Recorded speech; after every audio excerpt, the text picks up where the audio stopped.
Okay? So you're seeing something happening. That is the stimulus that's entering.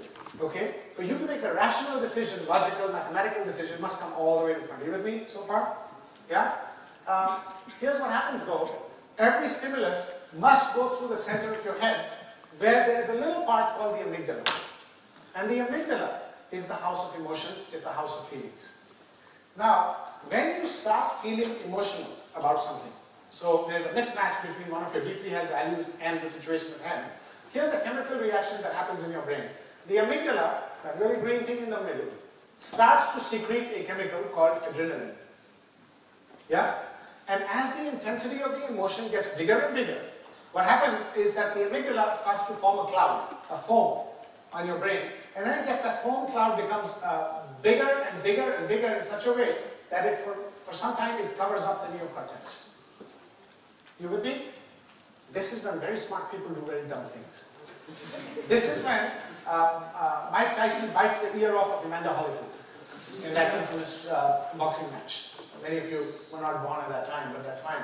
You may have heard about that time when this guy bit the ear, right? Yeah, they asked him, why did you do that? He says, I couldn't help myself. The guy was making me so mad. He was making faces at me. He was irritating me. I had to punish him. Do you regret it? Of course I do after paying the $4 million fine. So this phenomena, when the adrenaline has covered up the neocortex, is called amygdala hijack. It lasts anywhere from 8 minutes to 2 hours.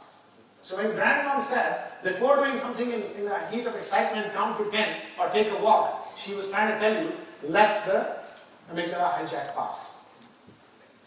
So 4x energy is produced in your brain this way. It comes from the intensity of the emotion. If you don't understand your values, you don't understand those emotions, and 4x becomes negative 4x, as it happens in the case of Mike Tyson. If you understand your values and deeply believe in them, you now have a better regulatory system to control your emotions, and you can turn that energy into positive 4x. But the brain will produce 4x energy. And now they're learning new things about neuroscience, which is the topic of my current research, with mirror neurons. Anybody heard of something called mirror neurons? These are neurons in your brain that replicate, empathize what you see happening. I don't have time to go into details of that, but the point is, they're learning new things about the brain, about what your brain is capable of. You feel that you cannot do something, you can create new neural pathways in your brain and actually make that happen. More about that another time. But do you understand what I'm trying to say about the connection between values, purpose, and energy? Yeah? If you can give yourself the gift of finding your purpose and finding your values, now, at this stage of your life, you are going to be very successful, you're going to be very happy. And by the way, purpose is not something which is a one-time exercise. Values should be a one-time exercise, although even those can change over time. Your purpose can change many times if you want. But at any point of time, you must have some sense of purpose in your life. As you learn more, you're free to change it. Does that make sense?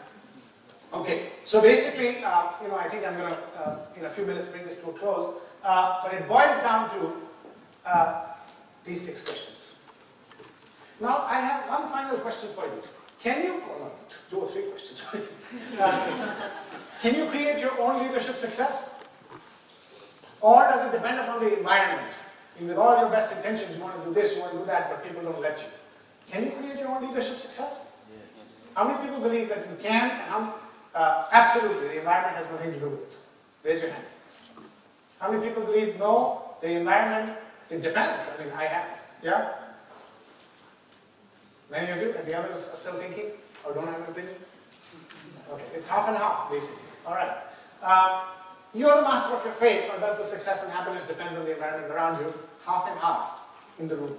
I want to show you one last video. And then I'm going to ask you this question again. Okay? This video is of a 22-year-old Japanese girl. I won't tell you anymore. Watch this video. And then we'll talk about whether we'll repeat this question and see if you change your mind.